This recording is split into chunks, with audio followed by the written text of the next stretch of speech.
sheria za biashara za dunia zinainufaisha Afrika au zinaizuia? Na hivi Afrika ina nafasi ya kujenga uchumi wake wa uhuru bila vikwazo vya kimataifa? Karibu, hii ni habari fupi mahiri kwa Afrika, MediaWire Express, na leo tunaangazia kwa kina mjadala mpana unaoendelea duniani, ambapo nchi za Afrika zinadai haki ya kuwa na nafasi ya sera ili kujenga uchumi wao kwa njia wanayoona inafaa. Mimi ni Joseph Isangura. Mjini Geneva, nchi za Afrika zinaendelea kuongeza sauti zao ndani ya mfumo wa biashara wa kimataifa, zikidai mabadiliko katika sheria ya shirika la biashara duniani WTO. Wanasema mfumo wa sasa hauzingatii ipasavyo mahitaji ya maendeleo ya nchi zinazoendelea, hasa barani Afrika. Katika mjadala huo, hoja kuu ni kile kinachoitwa policy space au nafasi ya sera, ikimaanisha uwezo wa serikali kuunda na kutekeleza sera za kiuchumi kulingana na hali zao halisi. Kwa nchi nyingi za Afrika, hii inahusisha matumizi ya ushuru wa forodha, ruzuku na sera za viwanda ili kukuza uzalishaji wa ndani na kuunda ajira. Mjadala huu unaonyesha mvutano mkubwa ndani ya mfumo wa biashara wa dunia. Kwa upande mmoja, WTO inasisitiza kupunguza vikwazo vya biashara na kufungua masoko, lakini kwa upande mwingine, nchi zilizoendelea leo zilijenga uchumi wao kwa kutumia hatua za kulinda viwanda vyao katika hatua za mwanzo. Mjadala huu unaibua swali muhimu: kwa nini Afrika izuiwe kutumia njia ambazo wengine walitumia kufanikiwa?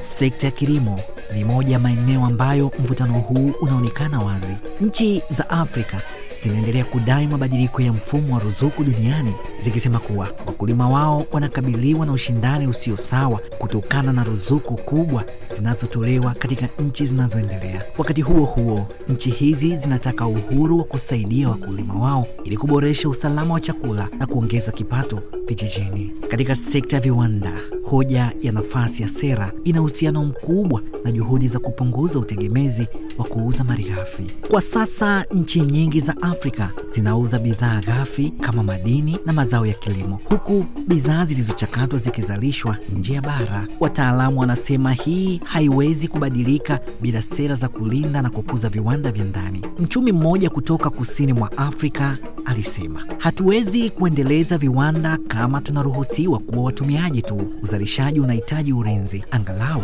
katika hatua za mwanzo. Mjadala huu pia umeanza kuingia katika sekta mpya kama biashara ya kidigitali. Serikali za Afrika zinataka uwezo wa kudhibiti data, kusaidia kampuni za kiteknolojia za ndani na kuhakikisha bara linapata thamani katika uchumi wa kidigitali. Bila hatua hizi, wachambuzi wanaonya kuwa Afrika inaweza kuendelea kuwa tegemezi kwa majukwaa ya nje. Kwa ujumla, nchi za Afrika zinataka kuona sera za biashara zikichangia maendeleo, ikiwemo ajira, kupunguza umaskini na mageuzi ya uchumi, badala ya kuzingatia tu ufanisi wa soko. Hata hivyo, kufanikisha mabadiliko ndani ya WTO si rahisi. Mazungumzo yanahusisha nchi nyingi zenye maslahi tofauti na mara nyingi yanahitaji makubaliano ya pamoja. Ndio maana nchi za Afrika zinaanza kuunganisha nguvu zao, si tu ndani ya WTO bali pia kupitia mifumo ya kikanda kama AfCFTA ili kuongeza sauti yao kimataifa. Kwa wachambuzi, matokeo ya mjadala huu yatakuwa na athari kubwa kwa mustakabali wa uchumi wa Afrika. Lakini iwapo nchi zitapata uhuru zaidi wa sera, zinaweza kuharakisha maendeleo ya viwanda na kujenga uchumi imara zaidi. Lakini bila mabadiliko, kuna hatari ya kuendelea kwa mfumo unaozuia maendeleo ya kudumisha utegemezi. Sheria zinaamua fursa, alisema mchumi huyo. Kama sheria ni ngumu kupita kiasi, maendeleo yanakuwa magumu. Kadri majadiliano yanavyoendelea, jambo moja linaloonekana wazi ni kwamba Afrika haitaki tena kuwa mshiriki wa pembeni katika biashara ya dunia, bali inataka kuwa mshiriki mwenye nguvu, mwenye sauti na mwenye mustakabali wake mikononi mwake. Hii ni ripoti ya MediaWire Express, habari fupi mahiri kwa Afrika.